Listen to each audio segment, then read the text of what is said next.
ونسلم على رسوله الكريم أما بعد فأعوذ بالله من الشيطان الرجيم بسم الله الرحمن الرحيم الصلاة والسلام عليك يا سيدي يا رسول الله وعلى آلك وأصحابك يا سيدي يا حبيب الله الصلاة والسلام عليك يا سيدي يا نبي الله وعلى آلك وأصحابك يا سيدي يا نور الله الصلاة والسلام عليك يا سيدي يا راحة للعاشقين وعلى آلك وأصحابك يا سيدي يا مراد المشتاقين۔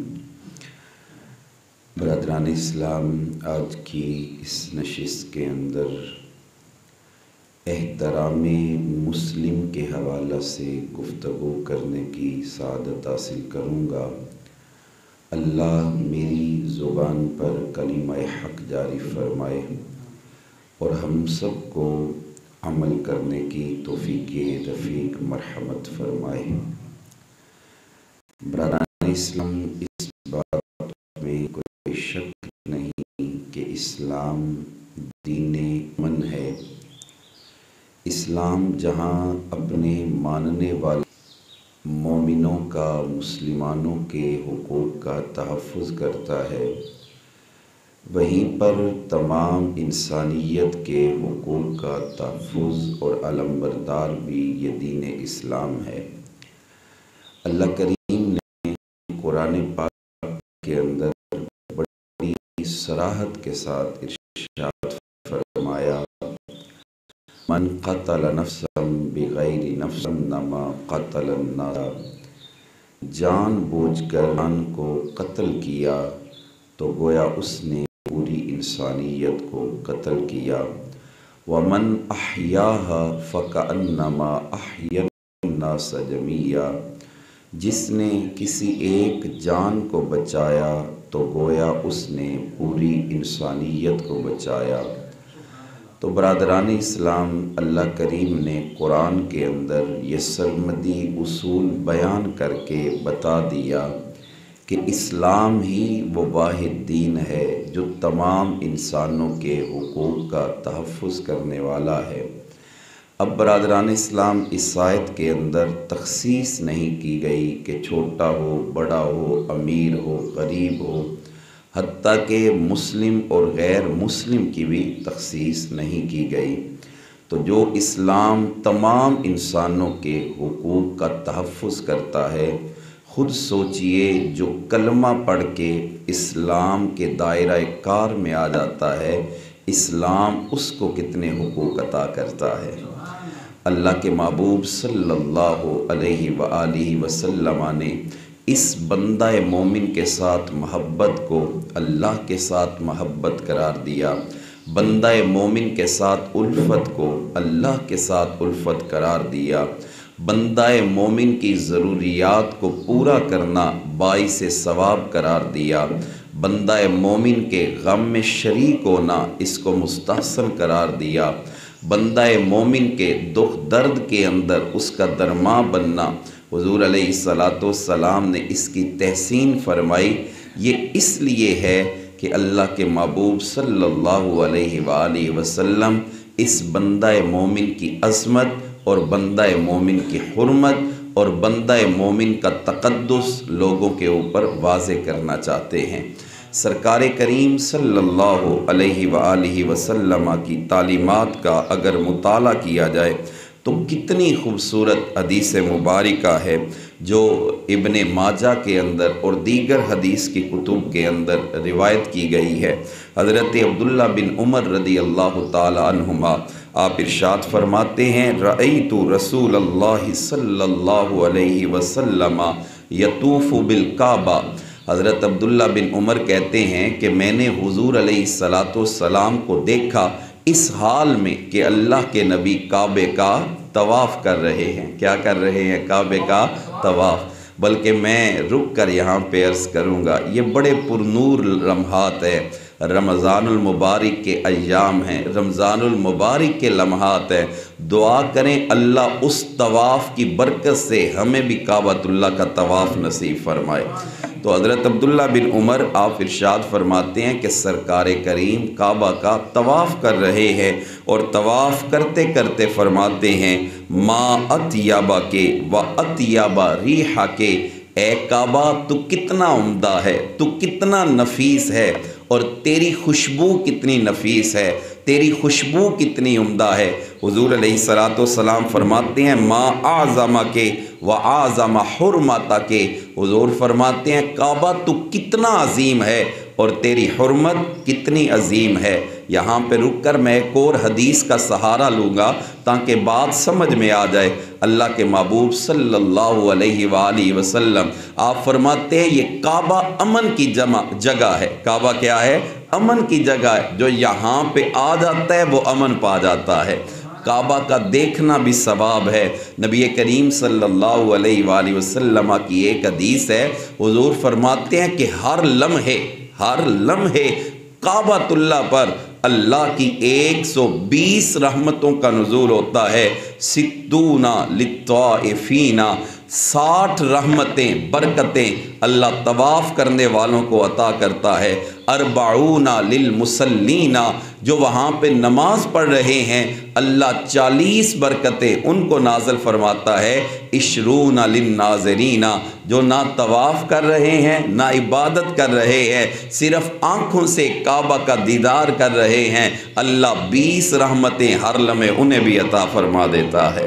تو اتنی عظمت ہے کعبہ کی۔ حضور فرماتے ہیں ما اعظم کے و اعظم حرمت کے، اے کعبہ تو کتنا عظیم ہے اور تیری حرمت کتنی عظیم ہے۔ یہ ساری تمہید بیان کرنے کے بعد اللہ کے نبی بندہ مومن کی عظمت حرمت کو بیان کرتے ہیں، فرماتے ہیں والذی نفس محمد بیدہ لحرمت المؤمن اعظم عند اللہ حرمتا من کے، اے کعبہ یاد رکھنا اللہ کے نزدیک تجھ سے زیادہ اس میرے بندے کی حرمت ہے، اللہ نے جسے ایمان کی دولت سے سرفراز فرما دیا ہے۔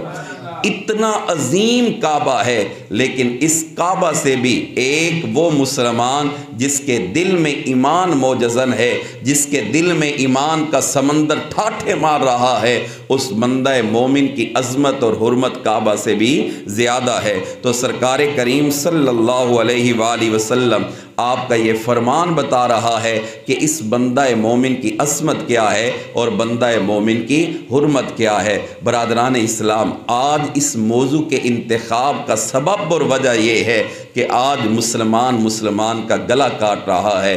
آج باوجود اس کے کہ ہمارے پاس وہ تعلیمات موجود ہیں جو تعلیمات ہمیں بتاتی ہیں کہ مسلمان پہ حق کیا ہے، وہ تعلیمات ہمارے پاس موجود ہیں جن تعلیمات کی وجہ سے مسلمان رشتہ اخوت میں جڑتے ہیں، وہ تعلیمات ہمارے پاس موجود ہیں جن تعلیمات کی بدولت ایک مسلمان نہ خود کسی مسلمان پہ ظلم کرتا ہے نہ کسی کو ظلم کرنے دیتا ہے۔ لیکن افسوس کی بات ہے ہم نے مسلمان پر ظلم ہونا اس کو کیسے روکنا ہے؟ آج تو مسلمان کے خون کے در پہ ہے، آج تو مسلمان کا خون بہا رہا ہے۔ آج ہمارے ملک کے اندر کیا ہو رہا ہے؟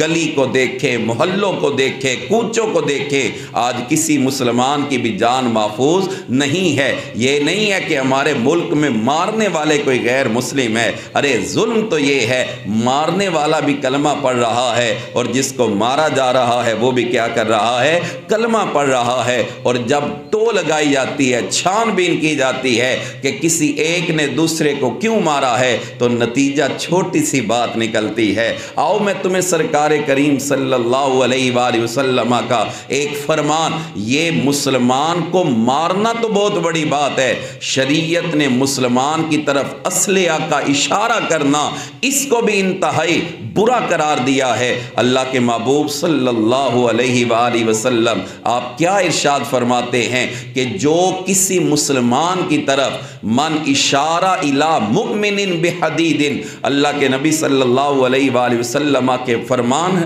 حضور فرماتے ہیں کہ جو کسی مسلمان کی طرف کسی لوہے کے ساتھ اشارہ کرتا ہے، لوہے سے کیا مراد ہے؟ اسلحہ، جو کسی مسلمان کے ساتھ تلوار یا کسی اور اسلحے کے ساتھ اشارہ کرتا ہے، حضور فرماتے ہیں اللہ کے فرشتے اس پہ لعنت کرنا شروع کر دیتے ہیں، یہاں تک کہ وہ اسلحہ واپس کر لیتا ہے۔ اور حضور فرماتے ہیں یہ اگرچہ اس کا بھائی، بیٹا یا باپ ہی کیوں نہ ہو، یعنی قریبی رشتہ دار ہی کیوں نہ ہو، شریعت کہتی ہے ان کی طرف بھی اسلحے کا اشارہ نہیں کرنا۔ تو آپ خود سوچو، جو اتنا پیارا دین ہو، جس دین کے اندر مسلمان کی طرف لوہے کا اشارہ کرنا بھی منع کیا گیا ہو، اس دین کی عظمت اور خوبصورتی کیا ہوگی۔ اسی لیے اللہ کے محبوب صلی اللہ علیہ وآلہ وسلم ایک اور مقام پہ ارشاد فرماتے ہیں، سباب المسلم فسوق وقتالہ کفر۔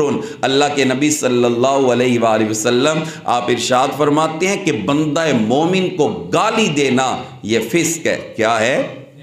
گناہ کو کہتے ہیں فسق، یہ فسق ہے۔ آج اگر آپ ناراض نہ ہوں، میں بڑی ڈیپلی جا کے یہ بات کرنا چاہتا ہوں، آج ہمارے ہاں لوگوں کا مزاج یہ، آپ بازار میں چلے جائیں، مارکیٹس میں چلے جائیں، اگر کوئی استاد ہے، کام سکھانے والا ہے، استاد اپنے شاگرد کو تب تک کلام نہیں کرتا جب تک پہلے گالی نہیں نکال لیتا۔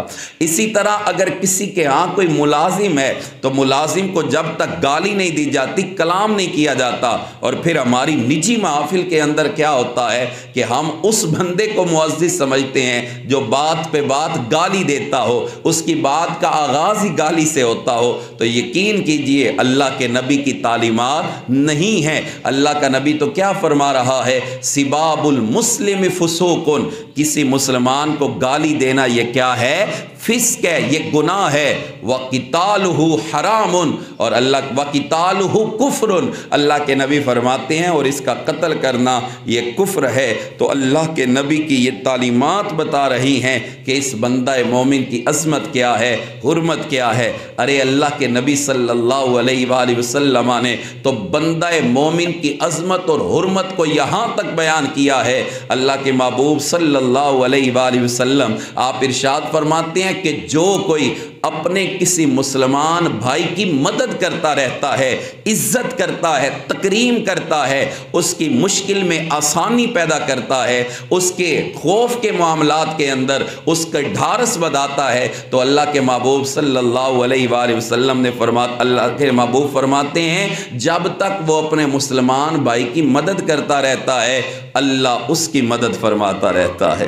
اللہ کیا کرتا ہے؟ اس کی مدد فرماتا رہتا ہے۔ اس لیے تو شریعت مطہرہ کا جو سلیبس ہے، جو نصاب ہے، وہ کتنا خوبصورت ہے۔ اللہ کریم نے قرآن پاک کے اندر کیا ارشاد فرمایا؟ لا یسخر قوم من قوم، کوئی ایک گروہ کسی دوسرے گروہ کا مذاق نہ اڑائے۔ ہو سکتا ہے جس کا مذاق اڑایا جا رہا ہے وہ تم سے بہتر ہے۔ آگے ارشاد فرمایا وَلَا تَنَابَزُوا بِالْأَلْقَابِ، کسی کو برے لقب سے نہ پکارو۔ لا یغتب بعضکم بعضا، کوئی کسی کی غیبت نہ کرے۔ یہ سارے کا سارا اس لیے ہے تاکہ ایک خوبصورت مسلم معاشرہ تشکیل پائے، جس معاشرے کے اندر ہر انسان کا مال بھی محفوظ ہو، ہر انسان کی جان بھی محفوظ ہو۔ اللہ کے محبوب صلی اللہ علیہ وآلہ وسلم آپ فرماتے ہیں نا المسلم اخو المسلم، مسلمان مسلمان کا بھائی ہے۔ یہ رشتہ اخوت کے اندر اسلام جوڑتا ہے۔ آگے فرمایا لا یظلمہ